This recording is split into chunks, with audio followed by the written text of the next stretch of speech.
UK has a new Prime Minister, and it is Liz Truss, the Foreign Secretary in Boris Johnson's cabinet, who defeated the former Chancellor of Exchequer, Rishi Sunak. Yes, the Indian origin Sunak had led every round of peer voting in Westminster, but was an underdog when it came to the votes of the larger Conservative membership. Sunak did not do too bad, with a 43% share of the votes to Truss's 57. Let's look at the winning moment here. Declare that the total number of eligible voters was 172,437. The turnout in the election was 82.6%. The total number of votes rejected was 654. The total number of valid votes given to each candidate was as follows. Rishi Sunak, 60,399. Liz Truss, 81,326. Therefore, I give notice that Liz Truss is elected as the leader of the Conservative and Unionist Party. Liz, come up on stage.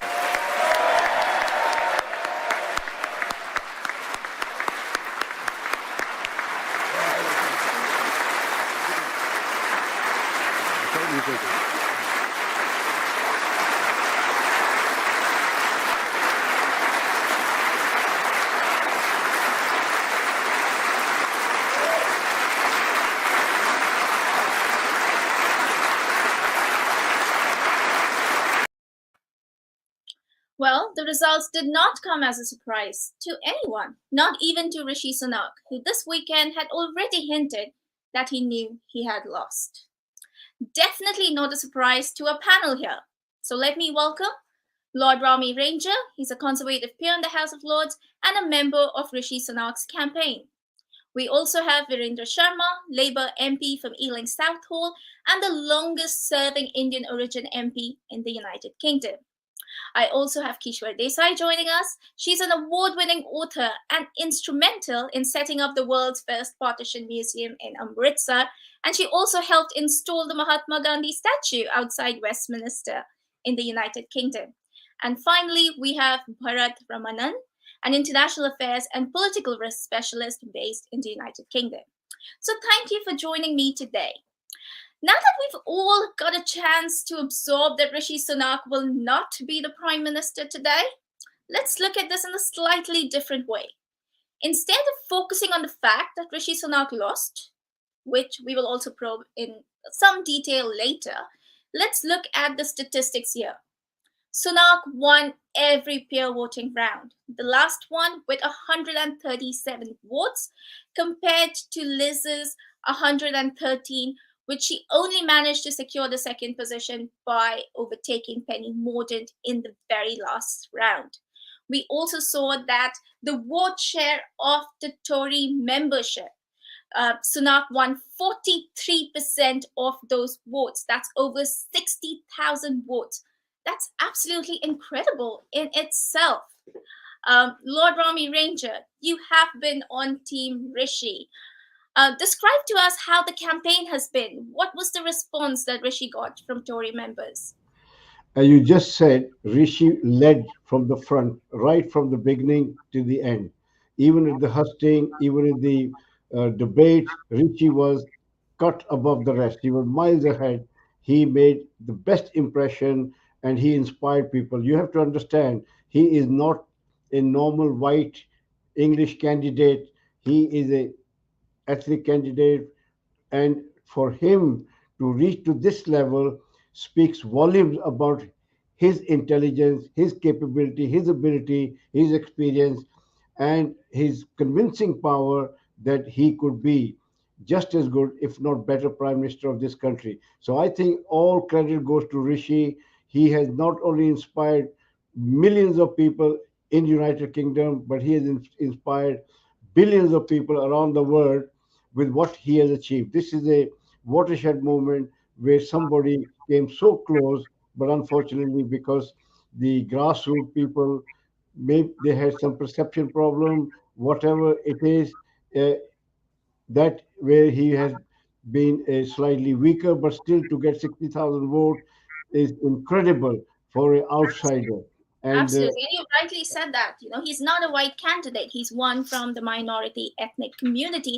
And who better to tell us how difficult that is in politics than Mr. Virendra Sharma, who's been the longest serving British Indian MP in the United Kingdom.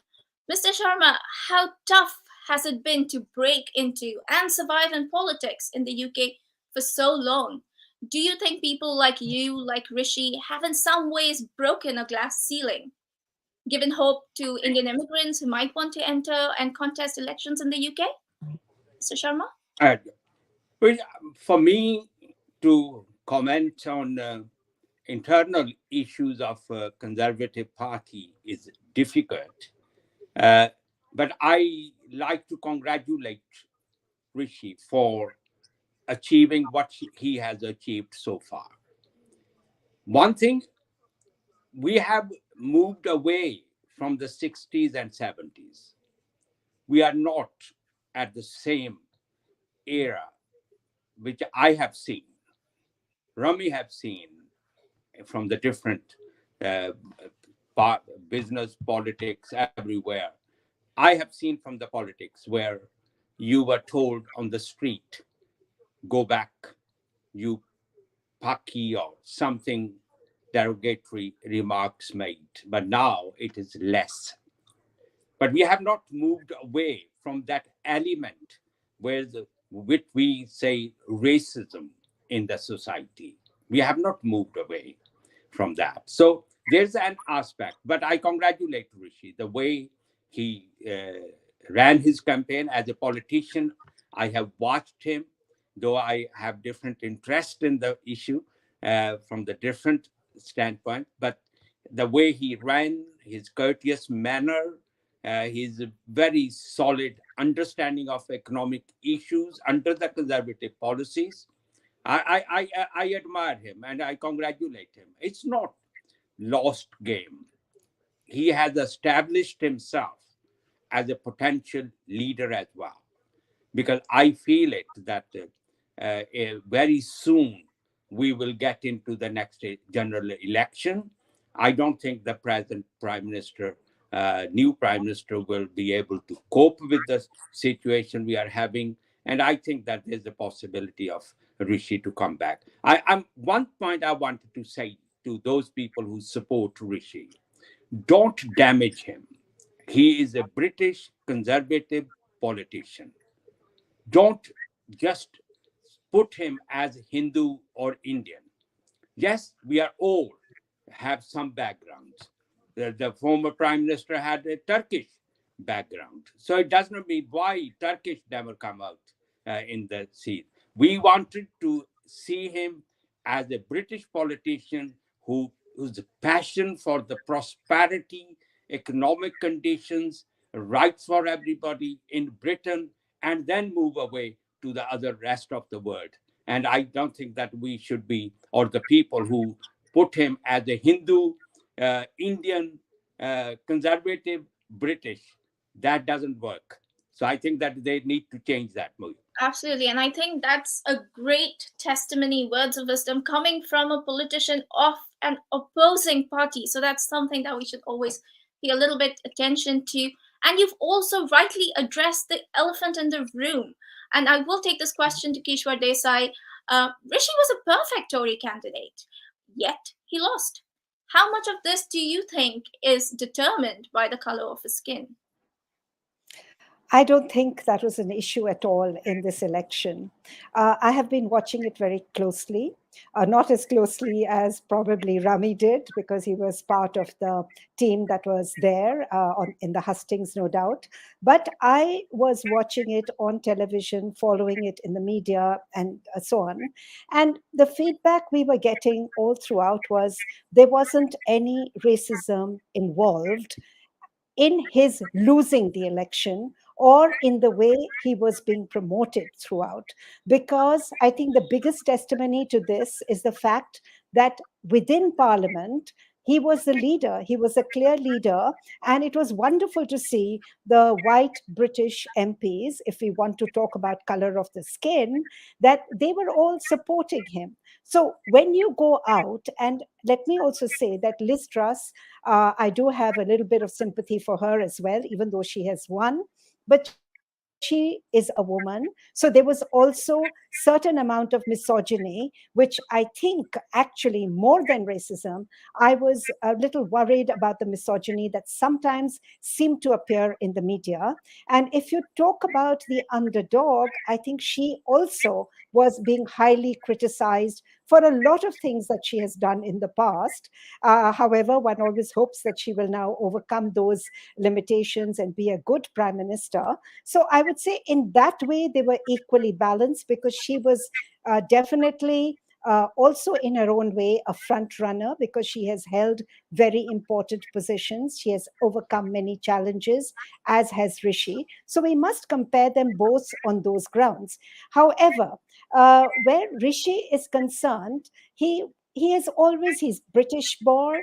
He's also been studying in the UK. He has been brought up, his best friends are in the UK, even though he went away to America for a while. So I think his image is very much of a British politician. And that is what, as our friend Virendra has just said, those are the issues that we should focus on, because Britain has come a very long way. Let me also add to this that when my husband stood for the Speaker of the House of Lords, he's also of Indian origin, and he was the first one to step out and do that. And at that time, when he lost, nobody raised the issue of racism, because it was an even fight. You are out there, you're talking about issues, you're talking about how you can do better than the person who came before. And if you lose, you must be able to accept that there was something wrong in your campaign. And I think those are the takeaways that we have to give to Rishi. He's a young guy. He's only 42 or 43, and he can definitely stand again. So yes, I think he will be ready to compete again very soon. But one would only say that he should not rush this too much, because he has also suffered, because there were issues of disloyalty and so on which came up. And I think the Conservative Party needs to be united behind the Prime Minister, because that is the only way forward for the country. Because if the ruling party is divided, then the whole country misses out. It gets divided. And during these very, very difficult times, it's very important now this election is put behind us. We stop trying to analyze why this one won and that one lost, and we start looking towards the future. I would very much request, that everybody does that. And that's I think a very important point that you've made there, that we need to probably break out of this excuse of racism, but look at this in terms of moving forward.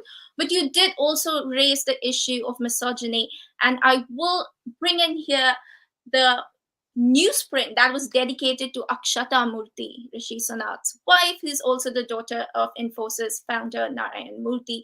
And there was reams and reams of newsprint in the UK that focused on how rich she was. And I remember very clearly one such headline said she was richer than the Queen. Then there were issues about her non-dom status. There were issues about Infosys operating in Russia at the height of Russian-Ukraine war. There was a lot of misogyny around Akshata Murthy only because of her relationship to her husband. I don't remember seeing as much written about Liz Truss's husband, right? So there's clearly a lot of misogyny here, but this also, in some ways, is facilitated through perhaps racism. The idea that someone in India could be richer than the Queen is difficult for the masses to digest.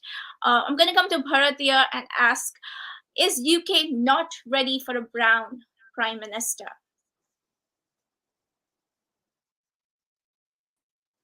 Bharat, I think you're muted. Sorry. Can you hear me now? Yeah. Sorry. So I was just going to say that I don't tend to take extreme positions, because I think they're fairly useful or unuseful lens through which to view events, to make sense of those events. But look, it's my considered view, really, that given all the examples that you've quoted, that this country is perhaps not ready, not just yet, perhaps, for a non-Anglo-Saxon candidate to lead it. The rhetoric that you've witnessed during the campaign, the sort of variety of opinions that I've experienced myself in my encounters with people sort of validated to some extent. But having said that, I think it's important to note that the victory in itself, by no stretch of imagination, was a sweep, like Boris in the past, or even David Cameron prior. So it wasn't, a decisive victory in that you could say that she just completely took it all away. So Rishi did show very well for himself, and I think that share of votes gives me hope and gives a lot of us immigrants hope that in the future you will have elections that will have more diverse candidates in the fray, and that's certainly good for politics in this country, but for politics in general. So I'm not one to buy the racism argument that easily. I do think there are many other reasons why he actually perhaps lost this battle. And maybe that's more substantive a discussion that one should have. Okay, so I'm going to take this to Lord Ranger and Mr. Sharma. Was Rishi's policies one of the factors that pulled him down? Was he too right? Was it extreme? Or was it just something that was extremely unpopular with the people? I think because Rishi resigned, a lot of people did not forgive him because Boris is still very popular parliamentarian. He was a very charismatic. He did a lot of good things, Brexit, uh, vaccine rollout, and also furlough schemes. All these good things Boris did, and people did not forgive Rishi for resigning and bringing the demise of, the prime ministership of Boris Johnson, a very favorite guy who had a record victory. So that was number one reason. But having said that, I agree with Kishwar and Virendra, the racism to some extent has disappeared, which we faced. When we came in 70, they couldn't stand our curry. Now they can't get enough of it. But racism at some level still exists. For example, in Parliament, in the Parliament where Rishi worked with the parliamentarians, and they had no problem giving him overwhelming support. But then it comes to grassroots, even though he was the most effective candidate, there are some percentage of people, they have that perception or some prejudice or some feeling to accept somebody who's not non-white. So I feel this is why he lost out in the grassroots. And even though the reason we are so successful in this country because of the result of British sense of tolerance and fair play, there are laws against discrimination. There are challenges for immigrants. Nothing is made easier for us. For example, for me, if I narrate you my story, first time I wanted to get some loan to start my business, and the bank manager just said, this is too ambitious plan. And I said, how do you know about my capability? And today I have business in 130 countries. So we did have very perception problem that whether we were able to, we are as intelligent or as capable, as committed. But today, things have changed. The Indian, especially diaspora, has excelled in every field. If you look at the blue chip companies that they are run by Indian, even from United Kingdom, we have people running very big companies. The perception has changed. We are no longer a struggling community. We are no longer have to prove ourselves. But having said that, nothing is perfect. You just can't say. Even there's a prejudice among my own community. We do have that. We as a being human being, we do have some saying. But having said that, what Rishi has done, he has inspired, he has caught people by imagination. We could never ever believe in my lifetime when I started my journey, when there was hardly any Asian in the Conservative Party.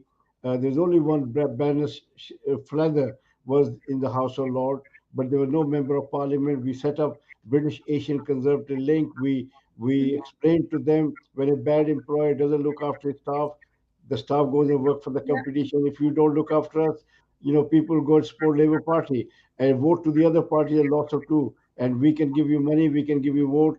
You need to give us equality. And after 20 years, things have changed now. We had the most diverse cabinet under Boris Johnson. It was incredible. It reflects the make of modern day Britain. And I am a peer, the guy who was the most critic of the Conservative Party. I used to call them that you prefer color to caliber at one time. And I was even thrown out of the party once, and I was brought back, and now I'm in the House of Lords. So think we have played an important role in bringing changes, and Rishi has really brought inspiration, motivation. Many people have joined Conservative Party just because of Rishi, fighting for the top job. So Yes, I and think you're absolutely right with that, And I also believe that we'll probably not have another prime minister quite like Boris Johnson. I mean, he is an election winning leader who was thrown out by his own party. He led the Brexit campaign, got the first COVID vaccine out to people before any other country, and even provided tremendous muscular support to Ukraine, through the entire Russian aggression. But he's also a man who repeatedly lied. He partied during lockdown and lost the confidence of his peers. The fact that Rishi Sunak was responsible for Boris Johnson's downfall always worked against him in many ways. So, Bharat, do you think Rishi Sunak has a future in a party that is still very much, among the members at least, supportive of Boris Johnson? Well, I think, as the distinguished panel has already alluded to, I see why not. Because I mean, the way he's shown up for himself, and when I say himself, he's showing up for a whole population of immigrants in this country, or folks from ethnic backgrounds, where he's definitely shown folks that this can be done, and he's gotten really, really close to it. So I don't see why he can't possibly have a future. What shape or capacity he might show up in that future is something that is yet to be seen. I can't quite speak to what that might look like at this point in time, because I'm not entirely well versed with how the Conservative Party functions after something like this happens. But if the past is anything to go by, it looks like many of the others who've perhaps been in a race like this have been moved into the background. Perhaps in this particular case, given that he has I think 42% vote share, which I think is a huge number, does suggest that he's quite popular himself and in his own right. So I do think that he has a role to play, but also for young folk like myself and many of us who look up to people like Rishi in this country. I think this is definitely a turning moment where we also can aspire to look forward to having a role to play in British politics, not just because Rishi has shown us the way, but also because Rishi will have a role to play in the future to shape those aspirations going forward.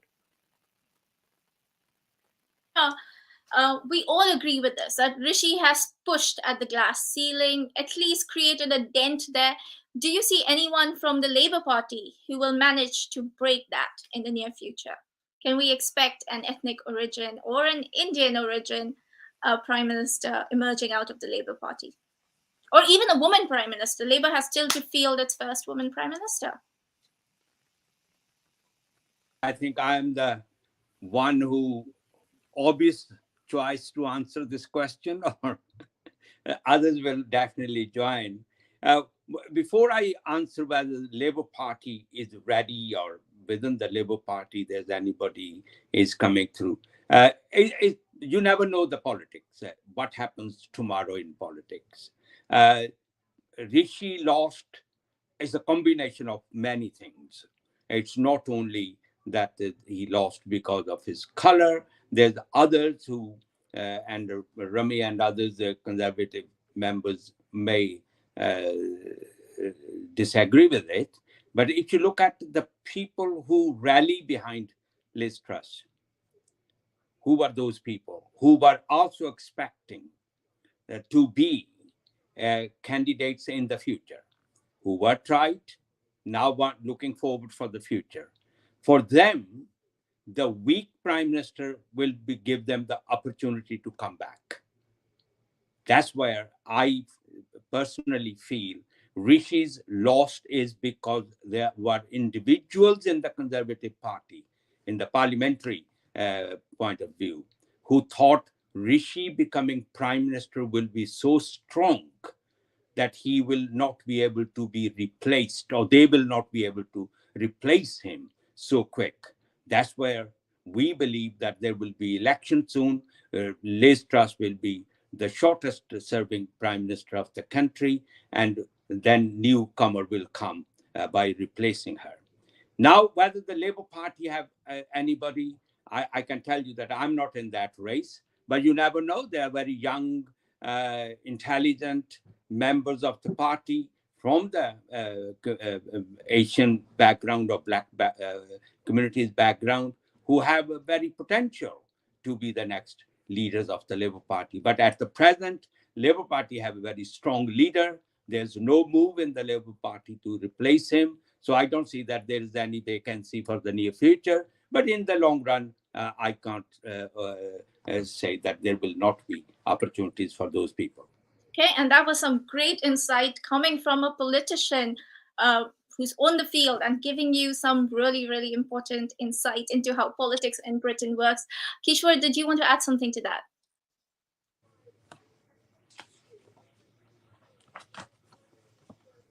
He will definitely like to imagine that Liz Truss is going to be a weak prime minister, and that is the reason why people. And this is what I'm saying. This is part of the misogynistic kind of streak of thinking. I'm not saying Virendra is a misogynist. I'm just saying that this wishful thinking adds to that kind of feeling that this woman is just not going to be good enough to be prime minister. I completely disagree. She is a survivor. She has worked very hard. She has no godfathers. She has nobody. She has come out of nowhere, comes from a completely different background to the conservative way of thinking. In fact, she used to be very much on the left where her parents were concerned, later on became a Lib Dem. So she is a real politician, and everybody who is not a politician on this panel at least should watch out for her, because she is going to survive, and she's going to make sure that even if she has to do many U-turns, unlike Margaret Thatcher, who said this lady's not for turning, she might do that, because she is a realist. On the other hand, I do want to say that Rishi is no less. Had he won, I am sure he did not lose because people thought that he was too strong. As I keep saying, there was something within his campaign that just needs to be relooked at again.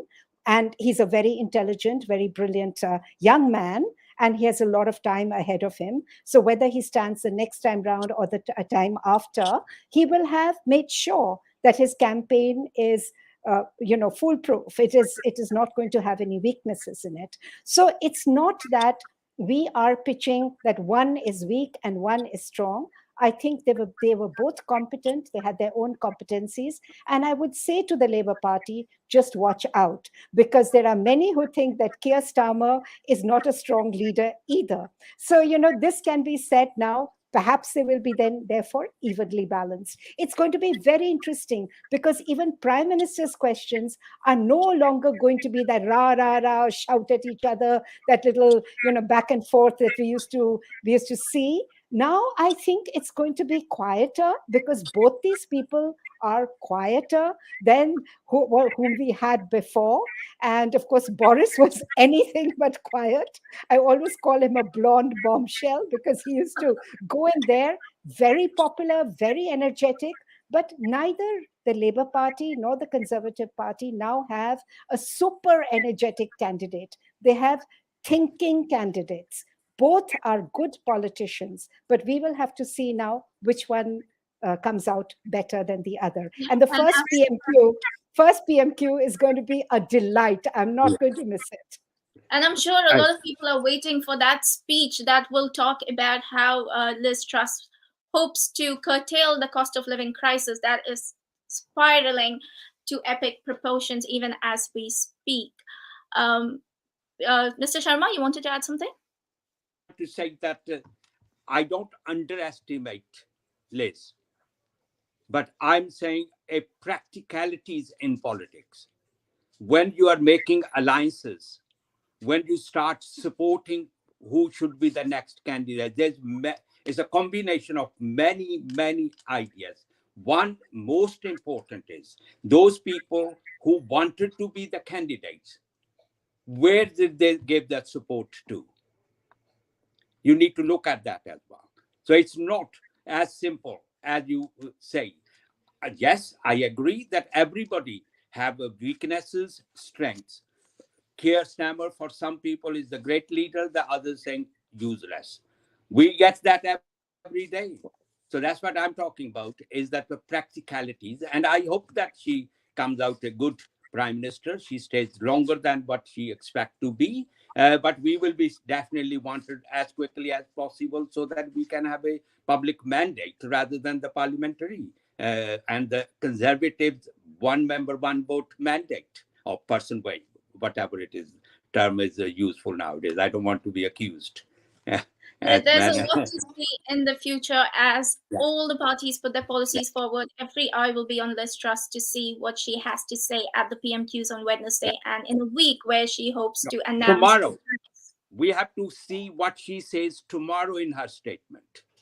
Yeah, That and will be the the tomorrow and the PMQs that she has to face on Wednesday, and the promise that she's made that in a week she's coming up with a great plan to curtail the cost of living crisis. But I'm going to go a little bit back, a little bit historical here.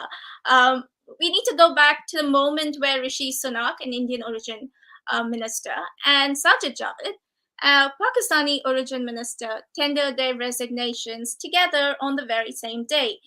Many found this incredible that a colonial power that created the partition of a united India saw a united front of its colonies, thus shaking the very foundation of the British government. I'm going to ask you, is this some sort of a poetic justice in the 75th year of India-Pakistan independence? Kishwar, you can take that first.